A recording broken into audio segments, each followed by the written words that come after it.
It's been really wonderful seeing you all here presenting and seeing the student committee putting the thing together. So, well done. So, I'm going to talk about activity monitoring. And I'm going to talk about how do we extract behaviour from activity monitoring.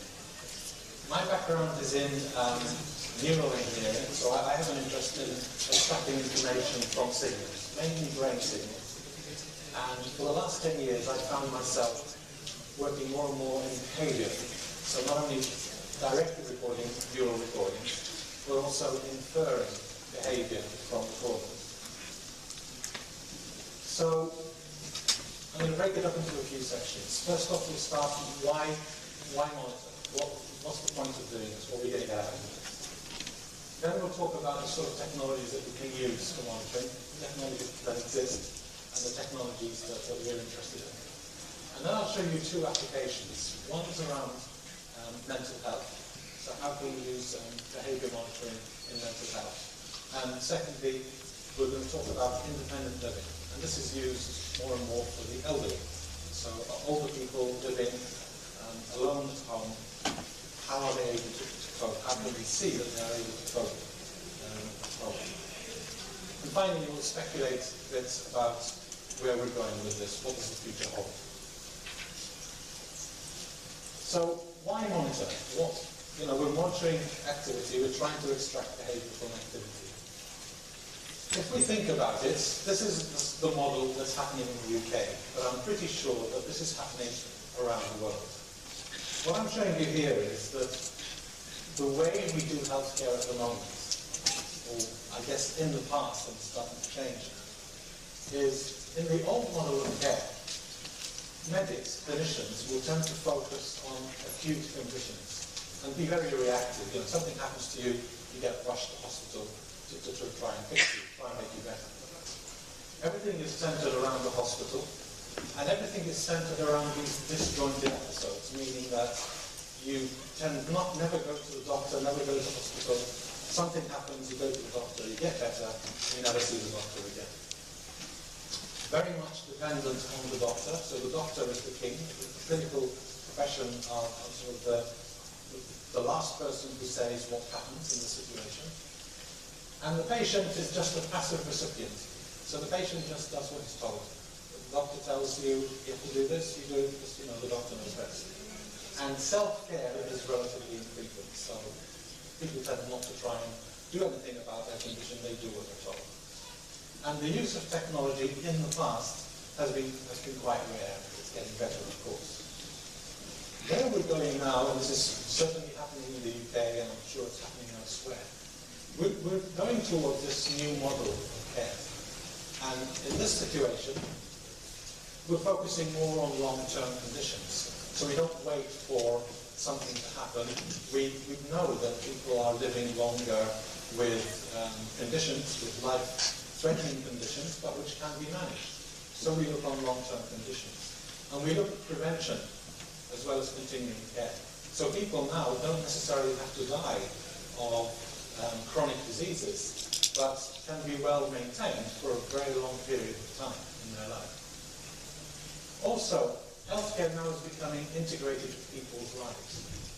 So, in other words, it's coming into the home and it's coming into the communities. It's no longer restricted only to the hospital. When you go to the hospital nowadays, when you go to your clinician nowadays, it's very much team-based effort. It's no longer the clinician is king. There's the clinician and there's a team of healthcare workers of different abilities and different backgrounds.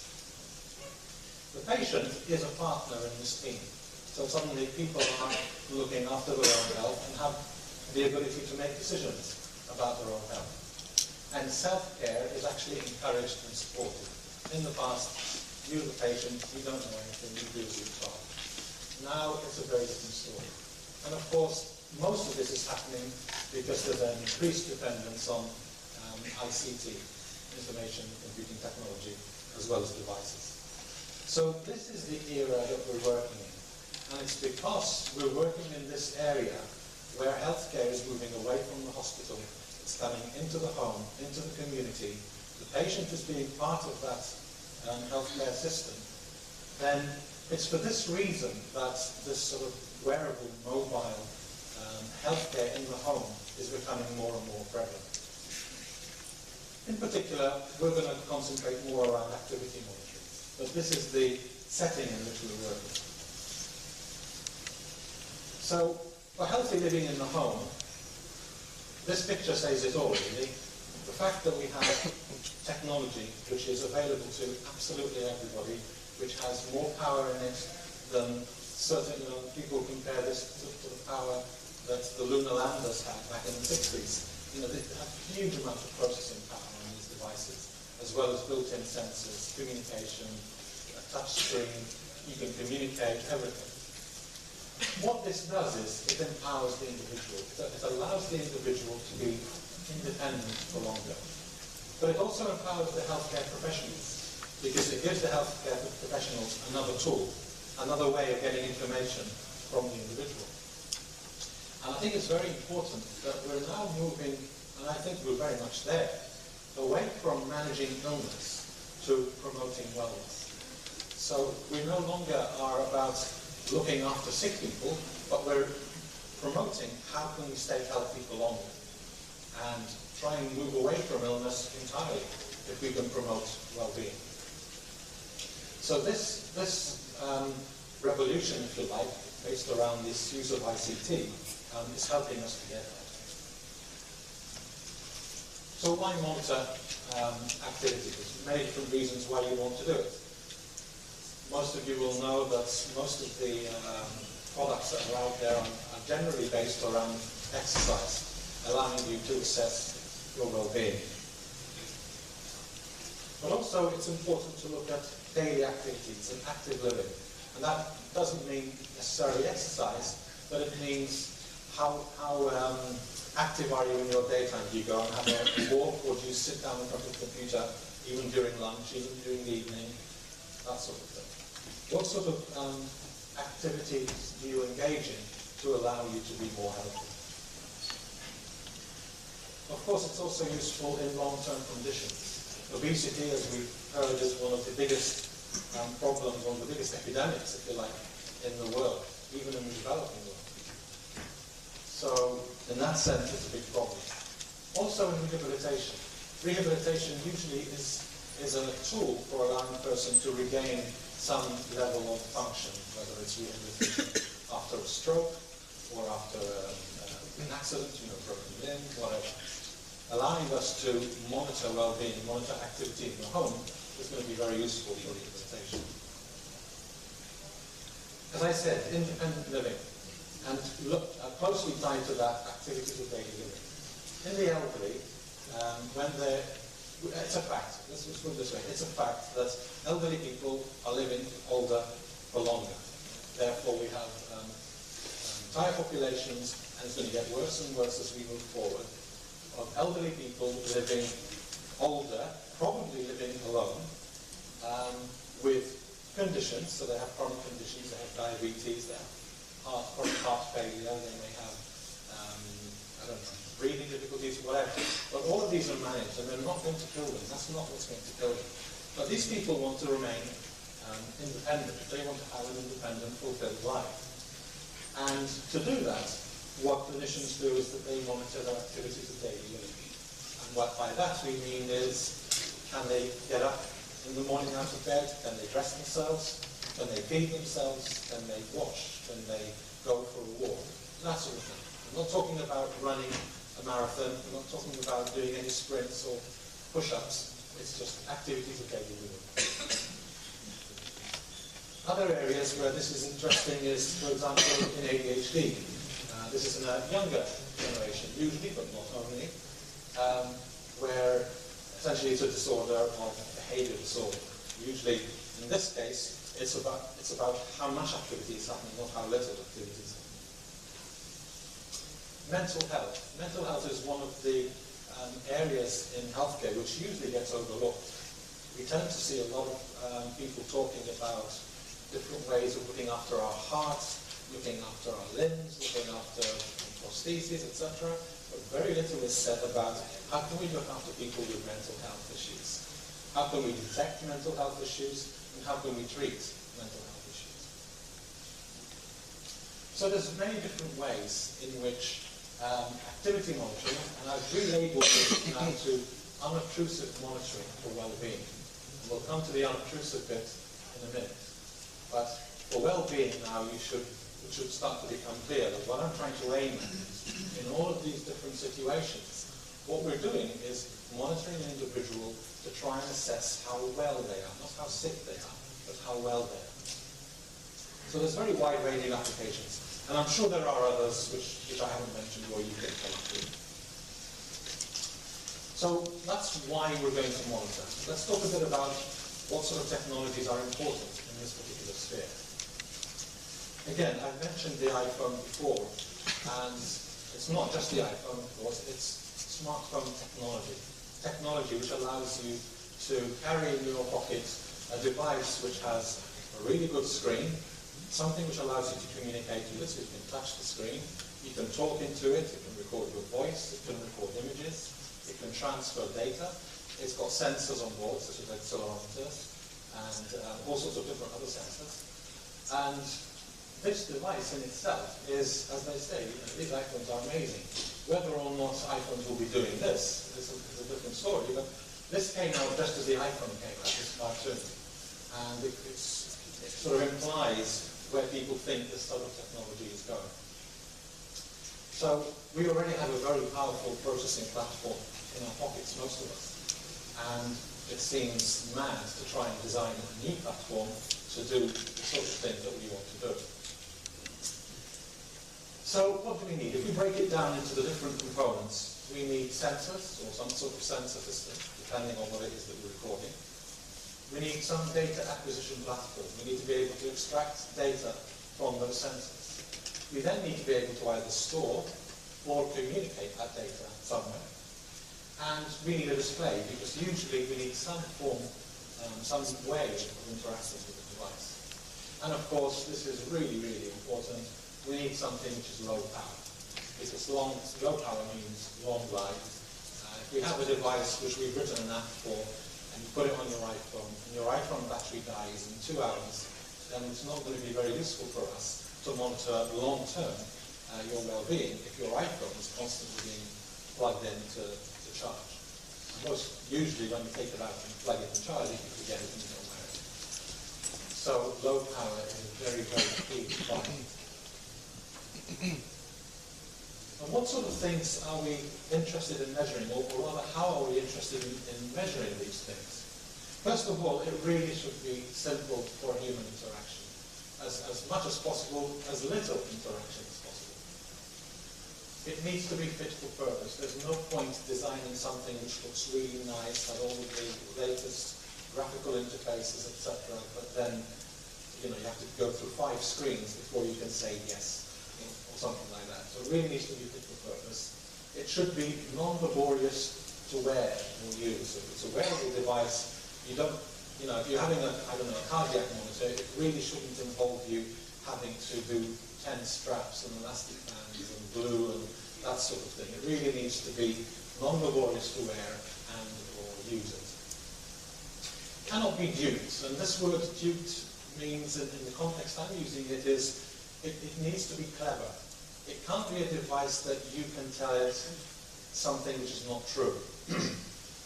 I'll give you an example. If you speak to patients with diabetes and speak to a diabetes clinician, the standards of the usual way for dealing with diabetes in a diabetes clinic is that the patients make their measurements, their blood glucose measurements, and they're supposed to keep a logbook of the measurements, so that when they go to see their clinician, I don't know, once every week, once every 2 months, whenever, they show the logbook to the clinician, and the clinician can see the levels. What most clinicians will tell you is that if you go into the waiting room of the clinic, you will see a bunch of patients outside with the logbook open, writing down the last 2 months' worth of diabetes readings, which are of course all made up. Because nobody can be asked to do that sort of thing, even though it's for their own good.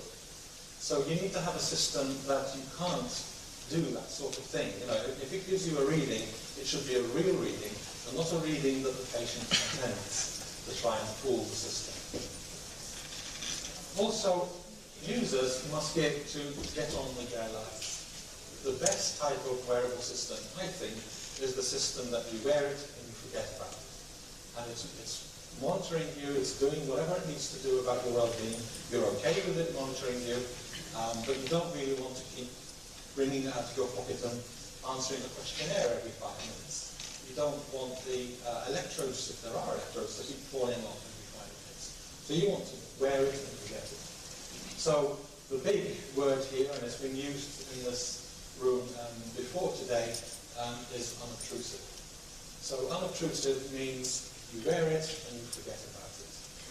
Unobtrusive tends to be looked at as a sort of a negative word. It's like the Soviets are spying on us. You know, there's this element of, they say in English, a big brother is watching you. Yeah, and yes, by all means, there can be an aspect of this of people spying. But in most of these cases, when you speak to the end users themselves, they have absolutely no issue with this type of technology, monitoring them, once it's explained to them, and once the risks and how the risks have been mitigated have been explained. So the unobtrusive aspect of it for me is a positive thing and not a negative thing. And what sort of systems do we tend to see? Well, if you're working in an environmental, so not a wearable system, they tend to be simple sensors. So mechanical detection, it might be a simple door switch or a pressure switch or something like that. Passive infrared is usually a useful one. Some sort of optics or motion capture, that might be a video or a camera system. Usually measure quantities like light, temperature and sound. And if you're interested in gates, you might be looking at really sophisticated, very expensive gate measurement systems. Or you could be looking at something which is a bit cheaper, like the off-the-shelf Keynote system. And other areas are such as radio frequency energy, radar, microwave, that sort of thing. So this is sort of like the sort of spectrum of things that are used to measure activity in an environmental based sense. In a body-worn sense, usually you tend to be, as I say, basing everything around the smartphone. Until probably 10 years ago, there were lots of projects where people were creating platforms and putting batteries on them and putting them on the belt so that you can measure it. You don't need to do that anymore because this is there and it's really powerful. GPS is very important. You need to know where you are. And usually it's wearable kinematic sensors like 3-axis accelerometry, actigraphy, data logging, pedometers, that sort of thing. So that gives you a bit of a picture as to why we're doing this and why we're using these types of technology. So just to give you an example, you all know that you can go online now, you can go into the iTunes store or whichever device you're using, and you can download any really, all sorts of wonderful and weird bits of software which allegedly are able to help you in your well-being. And suddenly this device, which is a communication device, suddenly becomes a medical device. Or does it? That's a good question. So if you're really a hypochondriac, you can download a device like this, and as soon as something hurts, you can look it up and you can worry for the rest of your life that you're going to die an early death. This device will, if you want to do that, it's there. You can just download it so you can be a hypochondriac for the rest of your life. But like it, that's a software-based system. Like it, there are other people doing devices like this. So this was an app which came out very soon after the iPhone was created. It measures your heart sound. And it measures your heart sound using the microphone on the headset of the iPhone headset. So you hold up the microphone against your jugular and it makes a measurement, and there you are. You can pick up your heart rate. Now, if you hold the microphone this way instead of that way, and your heart rate is out by 5% or 10%, does that mean something? And if you use this continuously, is that error significant? Is it not significant? These are the sort of things that we now start to face. So you have people who are using a device which is intended for communication, and out of the box, with no new hardware, just software, are coming up with new uses. And then there are other ways of making measurements, not necessarily using telephone or smartphone, but using sort of other type of wearables or wristwatch device. So I don't know how many people have seen this device before. It's a Texas Instrument. It's a development platform. And the good thing about it is it's $50. And it's got onboard accelerometry, it's got some sensors, like temperature sensors, I think, on board, and you can just program it away to do whatever you want it to do within reason. So there's different ways in which you can capture information. The market now is becoming saturated with devices like this. So these are just a few, the 90 plus Fuel Band, the Jawbone, the Fitbit Ultra. Here we're starting to move very squarely into the use of accelerometry. So the use of accelerometers to measure activity. And with these devices, you get different sort of apps, which either on your phone or on the web will tell you how well you're doing today. Most of them tend not to give you raw signals. Most of them tend to give you process data. And it's interesting that if you probably wore all three at the same time, they probably will give you different data, because nobody knows exactly how each one of these is being processed. But nonetheless, they're all there trying very hard to tell you something about your wellness. And they're all more or less affordable, and they try to make them look nice and pretty. So there is very much an appetite in the designer side of things to make devices like this. And I think there is very much an appetite in people wanting to live better and look after themselves. So I'm going to show you now two applications of the sort of devices that we're talking about. The first one is in mental health. So in the UK, 1 in 4 people will experience some kind of mental health problem in the course of a year. That's actually a very big number of people. Some sort of mental health issue. Mental health is really one of those hidden type of diseases, one of those hidden type of conditions that usually people tend not to think about, and tend not to think that there could be solutions to this which are technological solutions and not necessarily only pharmacological. So I'm going to talk particularly about a condition known as bipolar disorder. It used to be known as manic depressive. It's now bipolar disorder. And in bipolar disorder, you have this condition where a patient, a person, cycles from being very manic, very hyperactive, and then cycling downwards to being very depressed, very low. And the cycles tend to be quite long. They can be over a year long, these cycles. But then you can also have rapid cycling, where you're cycling within 3 months. We looked at this particular condition because it sort of gave us two extremes. It gave us high activity and very low activity, which means that if we're trying to create some devices to pick this up, this might be a good condition to start with. It's also a fact that patients that have bipolar disorder usually are diagnosed later in life, meaning that they have already established a good life, they've got a job, usually they have a family. If you try and deal with mental conditions, for example, such as schizophrenia, which can usually manifest early, they usually have very disrupted lives, they don't necessarily have jobs and stable jobs, etc. It makes it harder to work with people like this. So anyway, we're working with bipolar disorder, and here we can see when you're in the manic phase, when you're in the really energetic phase, these are the sort of things that you're dealing with. This is what a psychiatrist will tell you is of importance.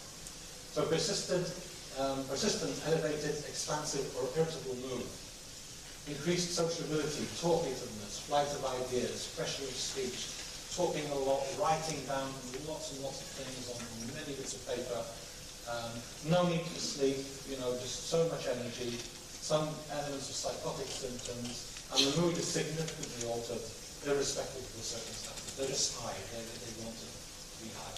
And part of the problem with dealing with people like this is that they like being high, and they don't necessarily want to be given medication or treatment to take them away from being high, because it feels good to be high. So that's the sort of symptoms that you're looking for when you're in the manic phase.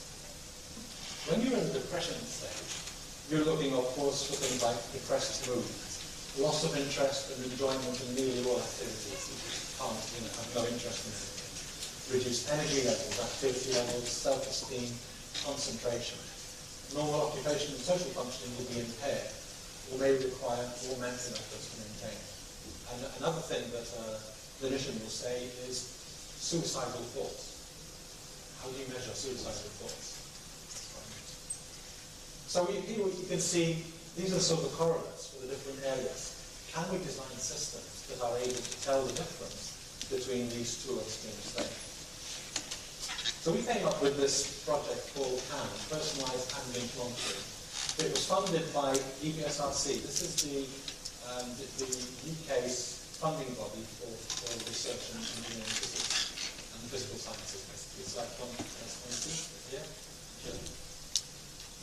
And so the CAM project is essentially, the idea was to develop a self-help system that can monitor a person's behaviour patterns and provide an indication. So the idea is you wear something, forget about it, and it tells the wearer something about their condition to try and stop them, for example, from going too far into the manic phase or going too far into the depressed phase. This was about 10 years ago now, so a lot of this is discrete components, such as, for example, a mobile phone and a GPS, so this GPS. These are all integrated into one now. But these are all off-the-shelf devices. That's the important thing. So we're looking at door switches, we've got a camera, we've got these wearable and environmental nodes tell us light levels, sound levels, humidity. These are off-the-shelf PIR sensors, Bluetooth, mobile phone, etc. So this is all off-the-shelf stuff. And we ended up with an architecture which was like this, and we put all of these together.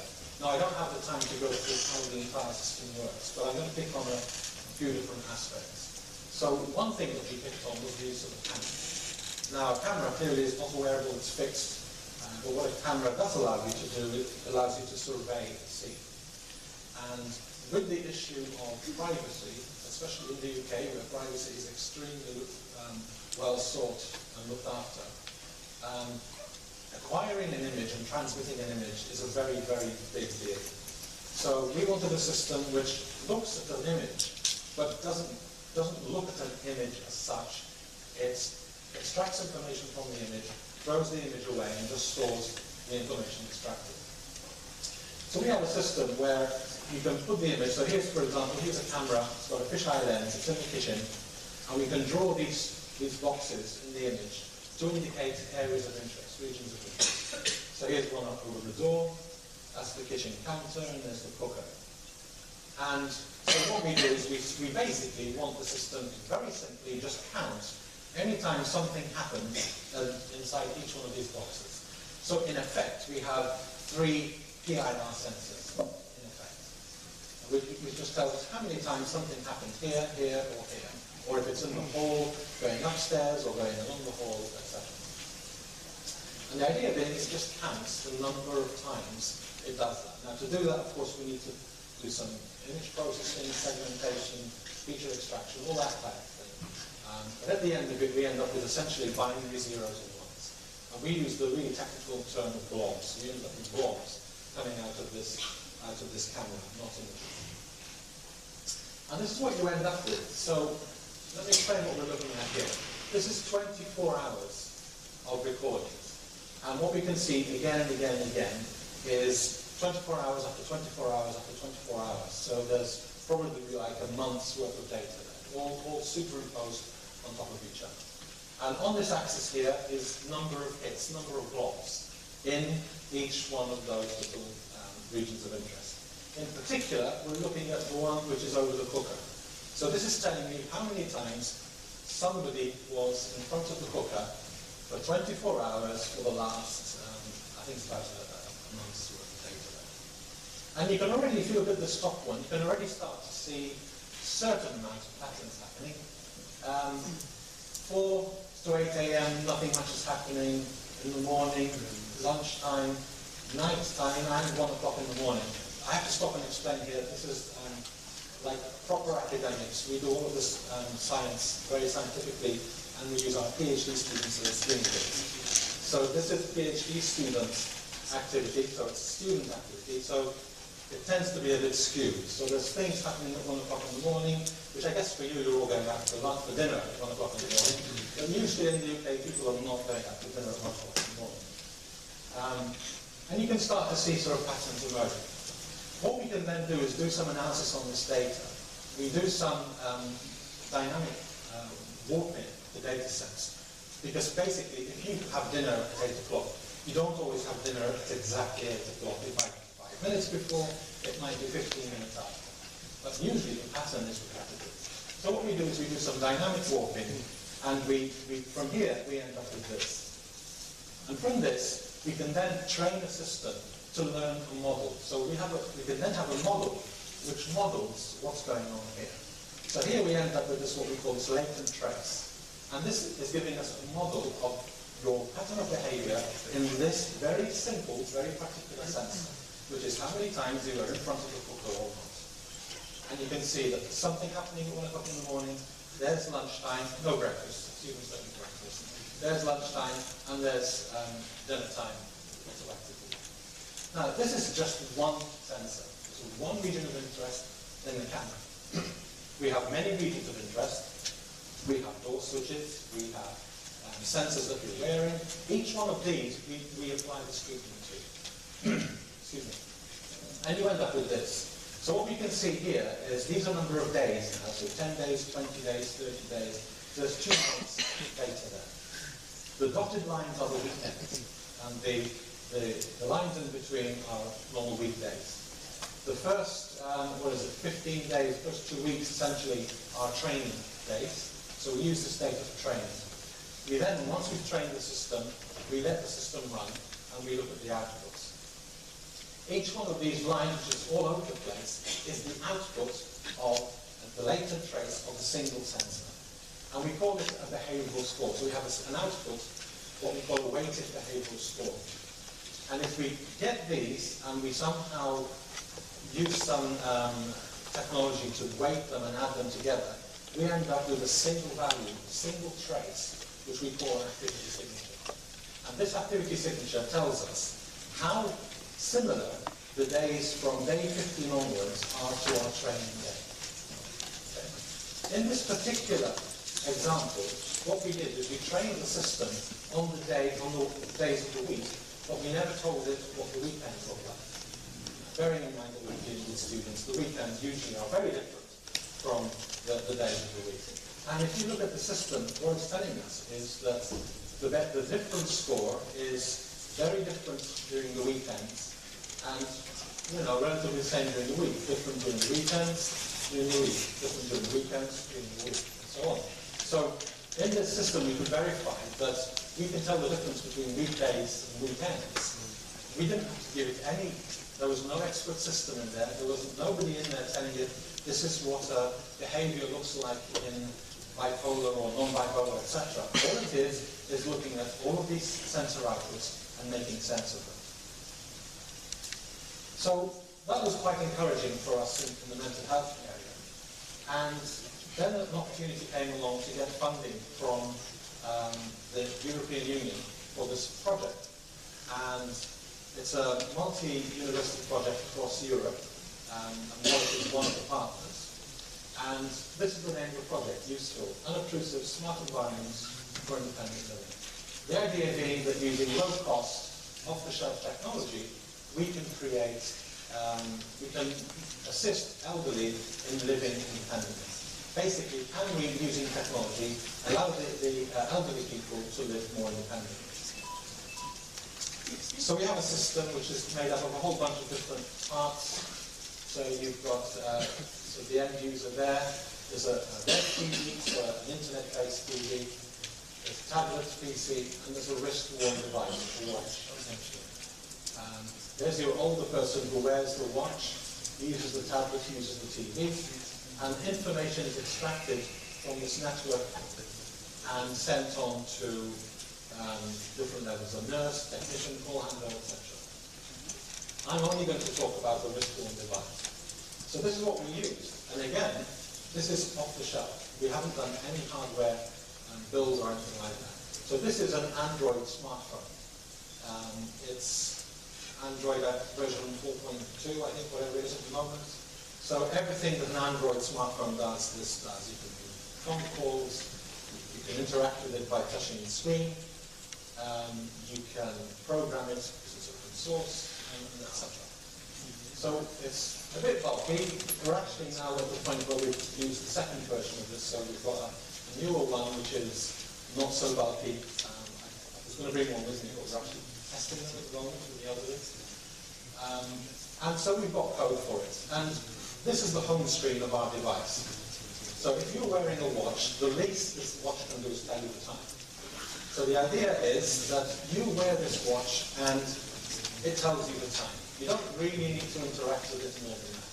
Because on board there's accelerometers, on board there's all sorts of different sensors that we're using. As far as you're concerned, it's telling you the time. You can interact with the watch by swiping, and you can access different screens. One of them being, for example, you can measure your heart rate.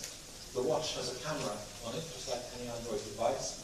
And if you put your finger in front of the camera, you can measure your heart rate by looking at the changing in the red channel of the camera. So you wear your watch, and you can end up with the watch basically makes measurements mainly around the accelerometer, and it measures things like activity level. And by the way, there's all the processing on the watch. So you can measure things like activity level, you can measure things like step count, the amount of energy expended, and this is an interesting one, worn or not worn. Are you even wearing a watch? Because what's the point of having measuring activity if the watch is sitting on the table? And we can tell if you've taken it off and it's sitting on the table. That's not very useful, but we can send a message through the TV, we can send a message through the tablet to remind you to put the watch on. And also transition detection, and that's useful in detecting stand to sit, sit to stand, lying down, sitting up, etc. Which all of these, if you take all of these together, what we're trying to do is look for these activities of daily living. So we're using the tri-axis accelerometers, we're using the GPS, we're using the camera, we're looking at activities of daily living, we're interested in monitoring falls. Because it's a communication device, we can do messaging as well. So the other systems in the useful system can push messages to the device, which will appear on the screen. We can measure heart rate. And like I say, because it's part of a wider system, we can also communicate. In terms of outdoors, if you're wearing this device and you're going outside with it, we can use GPS, and that will allow us to do things like geofencing. We can detect quite a lot of what's going on based simply through GPS. You can look at your speed, you can look at how long you're staying in certain places, you can look at where you've been, and we can look at, also infer how active you've been as well, even if we don't have the accelerometry data. So if you look at this, this is a map. This is a map of Sheffield, somewhere in the UK, and dots are obviously GPS sensors. The different colours are basically how strong the signal was when it was acquired. So very clearly there's something going on here, this road, certainly something going on here, etc. Again, I have to use the caveat, this is a PhD student, so one of these will be, hopefully that's the university, and that's home and that's the nightclub, or it might be the other way around, that's the nightclub, no, that's the university. So we can do this, and we can look at this. This is just simply a dump of all of the GPS traces over time. And from that, we can do some clever analysis, or not so clever analysis actually, and find hotspots.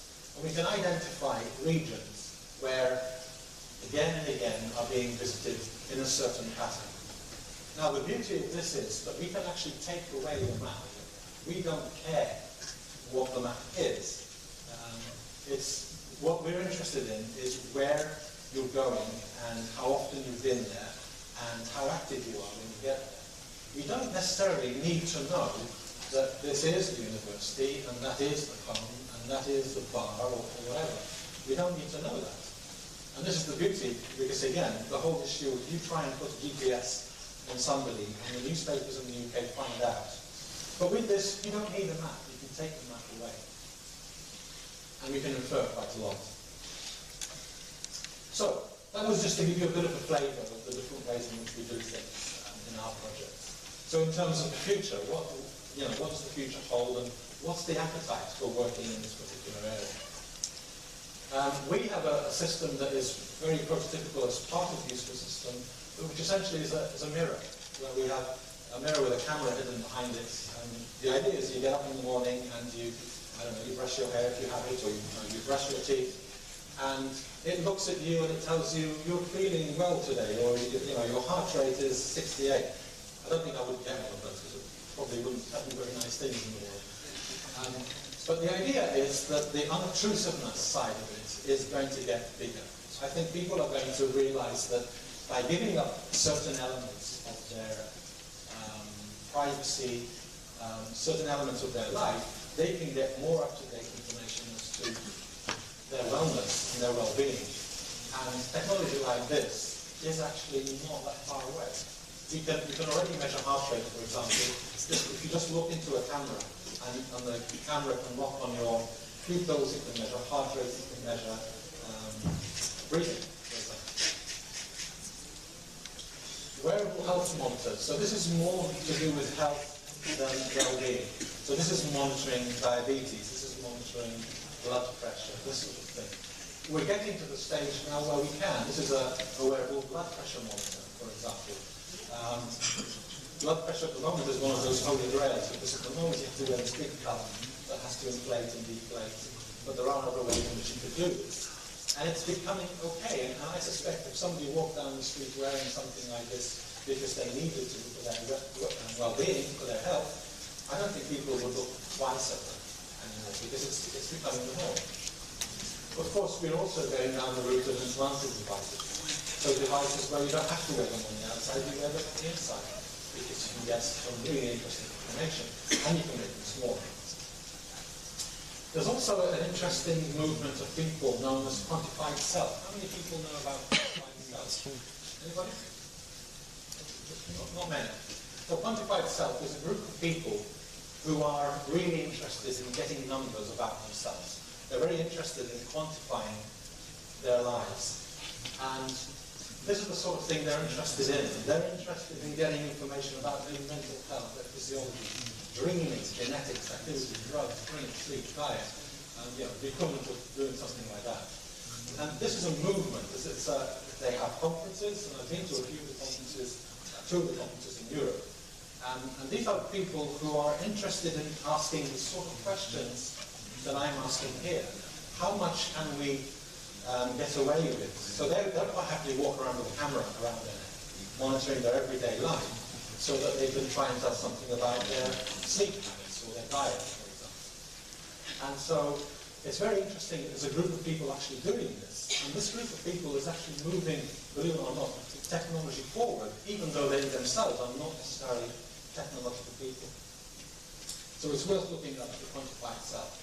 As an example, here's an example of one of the presenters at one of the quantified self events.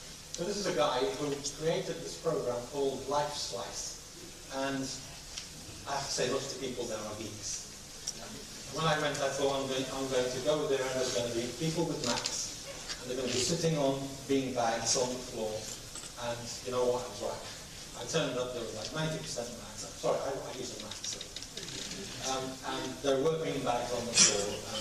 But what this guy has is, he wrote a very simple program, which essentially every hour or every 10 minutes, just takes a photo from the webcam on his camera, on his laptop. That's all it does. It just takes a photo and it stores it. And here you can see an output over a few days and across time. There was no image there, but here there's an image. And from there, he then manually, this is the problem with the quantified self people, is that they don't have necessarily the technology to do the analysis, but they have interesting ideas as to how they can infer something about their behavior. So then manually, he can tell things about, for example, what time of day it is. You know, if it's like 2 o'clock in the morning and you're still working, and you can pick a pattern there. You can see if you're working inside or if you're working outside. You can see how many times you've wanted to get dressed.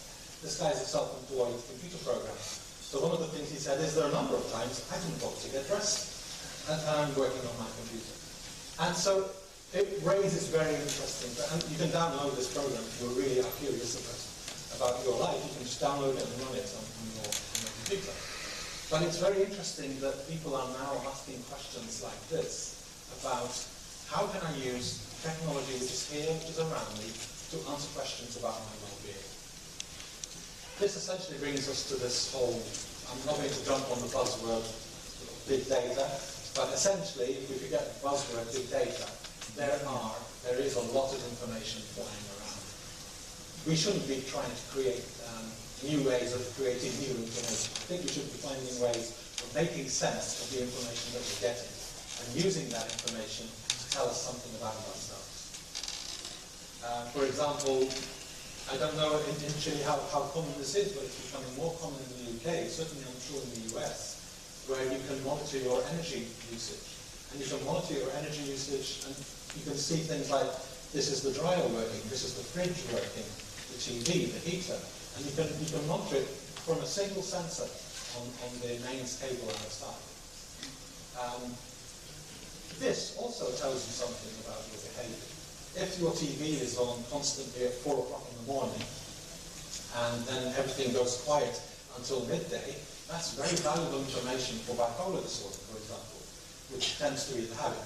One of the classic symbols apparently is an elderly person or a person who's, I guess, more advanced in age, 4 o'clock in the morning, vacuuming at 4 o'clock in the morning. So if you vacuum at 4 o'clock in the morning, the doctors are looking at you.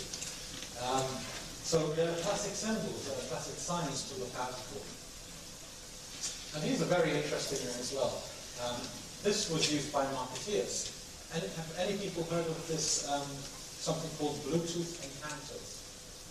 It's a very interesting way of obtaining information, and it's free. So you have a mobile phone, and you have Bluetooth switched on, and somebody else has a mobile phone, and they have Bluetooth switched on.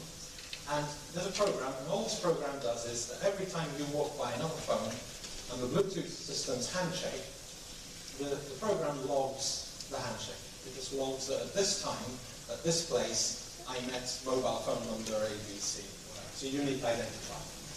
And you do that and go about your daily lives for a week, a month, 2 months, a year, and look at the patterns that start to emerge. You can tell what time you go to work in the morning. You can tell what is your daily pattern of going to work. You can tell when you didn't go to work, if your patterns have changed. You can tell the weekend from the weekdays. You can tell if you've been active or not, if you've gone out of the house. You can tell if you've been sick and you haven't left the house at all. You can also tell if you've broken your phone and there's no recording at all, because there's no recording.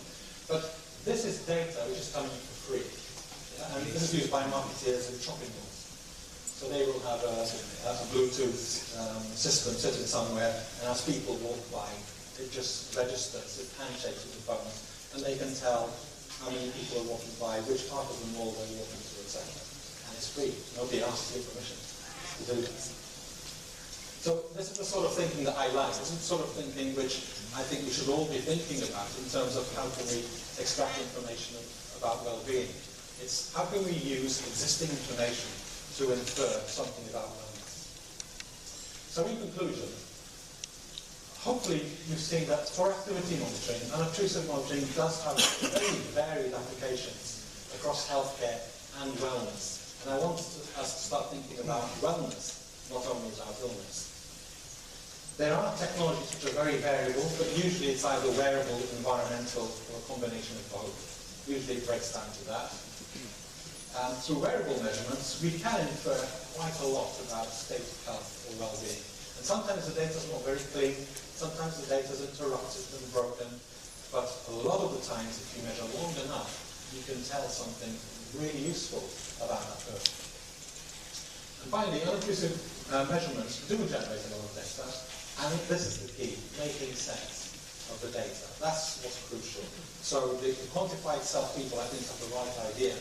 Where they fall over, if you go as a biomedical engineer and you sit in the audience, you listen to these ideas, you say, these are really good, but then they start to fall over because they have an N of 1, when they do their tests, and they don't do any analysis. They just look at the data and by eye tell something. Big say don't have an eye, we do. So it's making sense of the information where we ought to put the effort in, because getting the data, that's not a problem. And that's it. Thank you very much for your attention.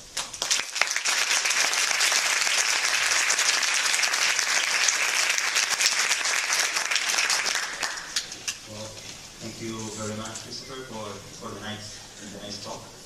And now time for a round of questions. Thank you for the talk. Very interesting. And before getting my question, I have to say that I'm French, so I might not have the same sensibility as Chilean people on this topic. And the thing that I know people, not from engineering background, from literature or whatever, who hate machine, even coffee machine, they just don't use machine. And I can imagine the reception that this person would have of thinking about putting cameras of everything. And how do you include these kind of people in this discussion? It seems like a society discussion, more than an engineering discussion. How does the discussion go to other level? This is my question. Yeah, I mean, it's very true. I mean, the experience that we have in the small trials that we run in bipolar and in the elderly, and when we run these trials, we speak with associations for the elderly and associations for mental health disorder. We always bring up the issue of privacy and that sort of thing, because that's our biggest worry. And for the people who are using it, who are in that situation, they're having no issues with the privacy at all. When you explain to them what's up, we go to great lengths to make sure, for example, like in bipolar, we don't save any images, we don't transfer any images. Yes, we're looking at you, but we don't do anything with the image. And we've always worried about that. And the people who are in the situation always, for a man or a woman, have told us it's not an issue. If it can give us, we want it to give us. Now, outside of that, what are the perceptions? Outside of that, I would say that the perception is probably going to be we're being watched, people are looking at us, etc. And it then does become a discussion outside of the engineering or biomedical engineering profession. I have to say, in the UK, for example, I think we're probably the most heavily placed in the world which has CCTV cameras. We have CCTV cameras everywhere in the UK, and people just get on with it. They know they're there, and they just get on with it. I think it's a question of having the right discussions with the right people to educate people as to why this is what's important. I mean, there's some very interesting discussions to be had about these people that go around wearing a camera around their neck, or even the Google glasses. The Google glasses which have a camera mounted into it. You can barely tell that somebody has a camera. Should a person walk around with a sign around their neck which says, "I have a camera, I'm monitoring you." And by the way, in the frontified itself, they do. They tell you so that you can be aware. But it's a very interesting debate, and I don't have the wider picture. But I can say that within the populations that we've worked with, we have their understanding and their okay with it. But I understand that there's some on the diseased people, would that be mental disease or anything else, would agree with that. But is there active now some discussion, I don't know, with philosopher or I don't know, some social worker or whatever? Because I don't want anybody to register me when I'm at the moment. Yeah. I just don't want that to happen. Yeah, I guess that the arguments, and I'm not a lawyer or anything like that, but it is, for example, the Bluetooth thing. If you leave Bluetooth on your phone, then you agreed to having your phone interrupted and intercepted. Will be their response. I understand where you're coming from, and I think it is a discussion that needs to be had. I don't know, for example, these Fitbits and whatever. People buy these Fitbits. The way you have to use them is you have to use them and then plug it into the computer. And all your data gets uploaded to their servers. And they do something with the data and give you an orange ruby line, which you're not quite sure how that relates to you or not. What's happening to your data? Yeah? And by you buying it and using it, you've implicitly allowed them to gain access to your data. So in some respects, by engaging in the activity, you're sort of implicitly allowing it. But I'm guessing what you're saying is outside of that, as you go about your daily life, how do I have control over my data? And that's, I guess, is a wider, bigger discussion. I think it does happen at certain levels, but I don't think it happens enough in the discussion. So, we have another question.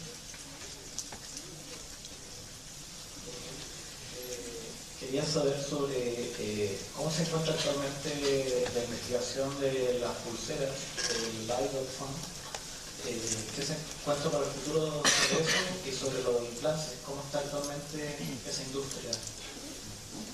So, he wants to know how is the state of the art of the development and investigation and research about the wrist wearable technology and the implantable devices. So what's the state of the art on the wrist-worn devices? And the future working world. Yeah, I think at the moment the wrist-worn devices they're all over the place in the sense that there are people who are trying to create their own devices and there are people who are trying to use off-the-shelf. And I think what we'll find is that with smartwatches, for example, there's a lot of smartwatches now appearing on the market. iPhone now have their smartwatch as well, Apple I should say. Their smartwatch coming out. And I think you will find, just the way we're finding with the smartphones, that people will start to use the better platforms that are there and use those platforms to make sense. But you can buy smartwatches that do pulse, heart rate, because they have an LED on the inside. You can buy smartwatches that do galvanic skin response to measure sweat. But they tend to be really expensive, very niche devices which don't really have a lot of coverage. So the state of the art at the moment is a bit all over the place. And implantable, again, I think it's a bit early days to talk about implantable for sort of common use, but there is quite a lot happening in very different groups. You see it if you go to the EMBS type conferences, there's all sorts of work happening around sort of diabetes, blood pressure, where you can have devices to be implanted and forgotten about. So power is no longer an issue. But I think we're still far away from the real world. Okay. So I would like to again thank you very much for the nice talk. I personally, in the name of the organizing committee, I would like to congratulate you for your IEEE policy and implanting us about 11 months ago for encouraging us for making this international student conference and making this possible. So thank you very much.